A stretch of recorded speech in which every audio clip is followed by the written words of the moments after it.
أجيب دعوة الداع إذا دعاني فليستجيبوا لي وليؤمنوا بي لعلهم يرشدون. بسم الله الرحمن الرحيم. ليس البر أن تولوا وجوهكم قبل المشرق والمغرب ولكن البر من آمن بالله واليوم الآخر والملائكة والكتاب والنبيين وآتى المال على حبه ذوي القربى واليتامى والمساكين وابن السبيل والسائلين وفي الرقاب وأقام الصلاة وآتى الزكاة والموفون بعهدهم إذا عاهدوا والصابرين في البأساء والضراء وحين البأس أولئك الذين صدقوا وأولئك هم المتقون. يا أيها الذين آمنوا كتب عليكم القصاص في القتلى الحر بالحر والعبد بالعبد والأنثى بالأنثى فمن عفي له من أخيه شيء فاتباع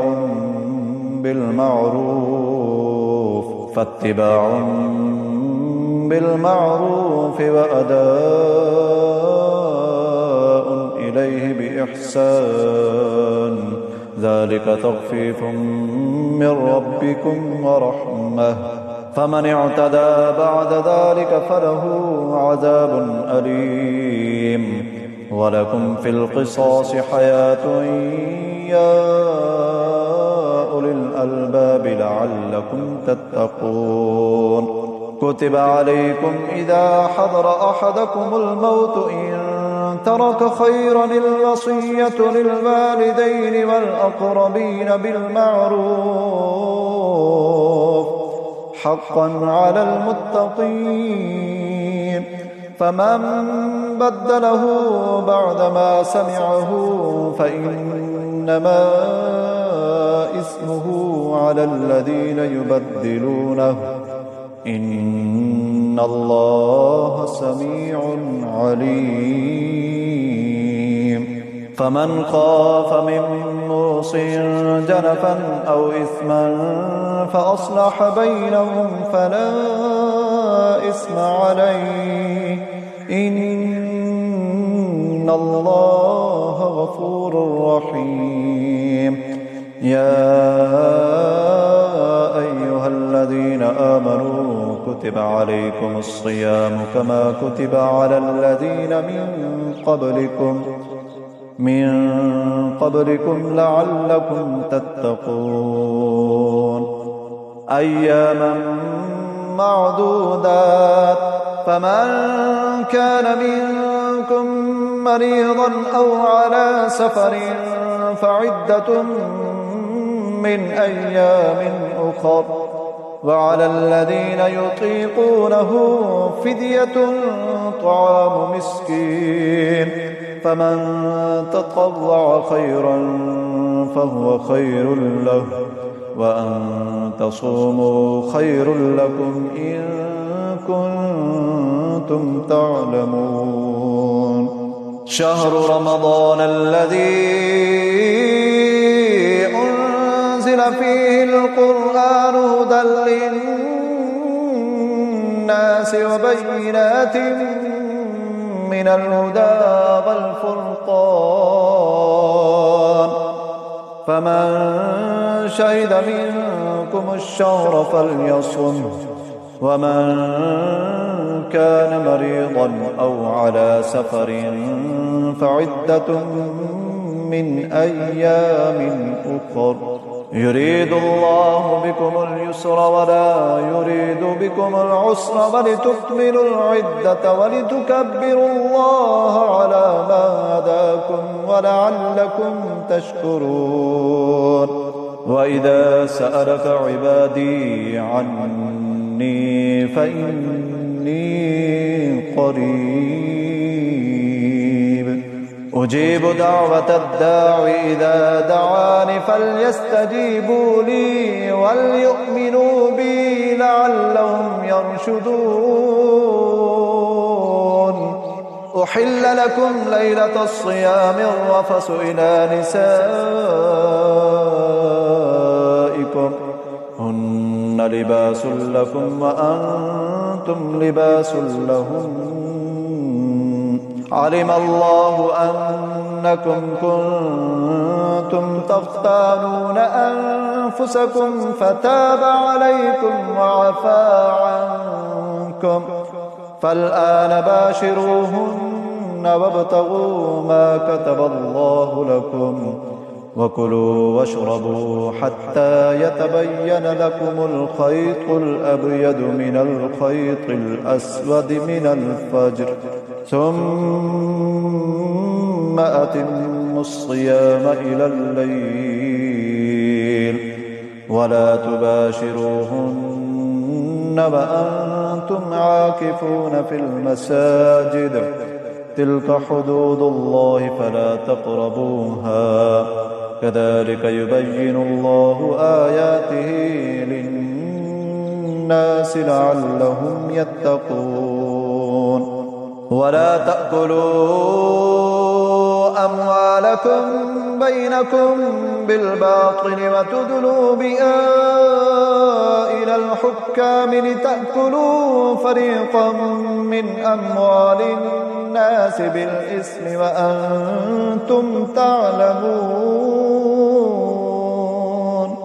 يسألونك عن الأهلة قل هي مواقيت للناس والحج وليس البر بأن تأتوا البيوت من ظهورها ولكن البر من اتقى وأتوا البيوت من أبوابها واتقوا الله لعلكم تفلحون وقاتلوا في سبيل الله الذين يقاتلونكم ولا تعتدوا إن الله لا يحب المعتدين وقتلوهم حيث ثقفتموهم وأخرجوهم من حيث أخرجوكم والفتنة أشد من القتل ولا تقاتلوهم عند المسجد الحرام حتى يقاتلوكم فيه فإن قاتلوكم فاقتلوهم كذلك جزاء الكافرين فإن انتهوا فإن الله غفور رحيم وقاتلوهم حتى لا تكون فتنة ويكون الدين لله فإن انتهوا فلا عدوان إلا على الظالمين الشهر الحرام بالشهر الحرام والحرمات قصاص فمن اعتدى عليكم فاعتدوا عليه بمثل ما اعتدى عليكم واتقوا الله واعلموا أن الله مع المتقين وأنفقوا في سبيل الله ولا تلقوا بأيديكم إلى التهلكة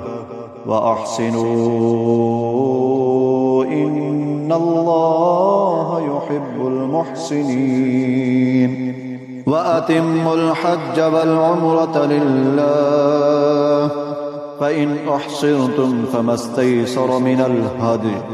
ولا تحلقوا رؤوسكم حتى يبلغ الهدي محله فمن كان منكم مريضا أو به أذى من رأسه ففدية من صيام أو صدقة أو نسك فإذا أمنتم فمن تمتع بالعمرة إلى الحج فما استيسر من الهدي فمن لم يجد فصيام 3 أيام في الحج و7 إذا رجعتم تلك 10 كاملة ذلك لمن لم يكن أهله حاضر المسجد الحرام واتقوا الله واعلموا أن الله شديد العقاب. الحج أشهر معلومات فمن فرض فيهن الحج فلا رفث ولا فسوق ولا جدال في الحج وما تفعلوا من خير يعلمه الله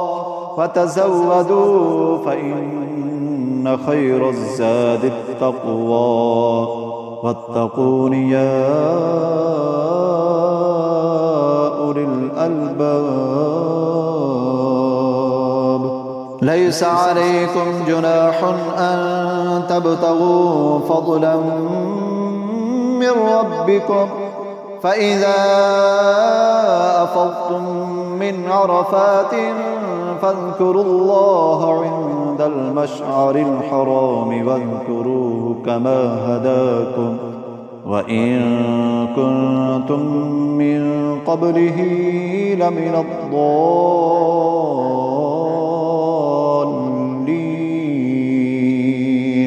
ثم أفيضوا من حيث أفاض الناس واستغفروا الله إن الله غفور رحيم. فإذا قضيتم مناسككم فاذكروا الله كذكركم آباءكم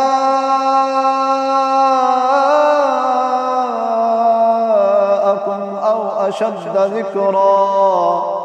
فمن الناس من يقول ربنا آتنا في الدنيا وما له في الآخرة من خلاق ومنهم من يقول ربنا آتنا في الدنيا حسنة وفي الآخرة حسنة وقنا عذاب النار. أولئك لهم نصيب مما كسبوا والله سريع الحساب. واذكروا الله في أيام معدودات فمن تعجل في يومين فلا إثم عليه ومن تأخر فلا إثم عليه لمن اتقى واتقوا الله واعلموا أنكم إليه تحشرون. ومن الناس من يعجبك قوله في الحياة الدنيا ويشهد الله على ما في قلبه وهو ألد الخصام. وإذا تولى سعى في الأرض ليفسد فيها ويهلك الحرث والنسل والله لا يحب الفساد. وإذا قيل له اتق الله أخذته العزة بالإثم فحسبه جهنم ولبئس المهاد. ومن الناس من يشري نفسه ابتغاء مرضات الله والله رؤوف بالعباد. يا أيها الذين آمنوا ادخلوا في السلم كافة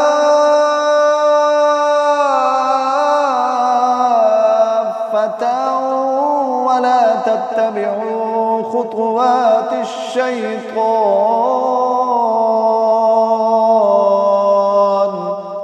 إنه لكم عدو مبين. فإن زللتم من بعد ما جاءتكم البينات فاعلموا أن الله عزيز حكيم. هل ينظرون إلا أن يأتيهم الله في ظلل من الغمام والملائكة وقضي الأمر وإلى الله ترجع الأمور.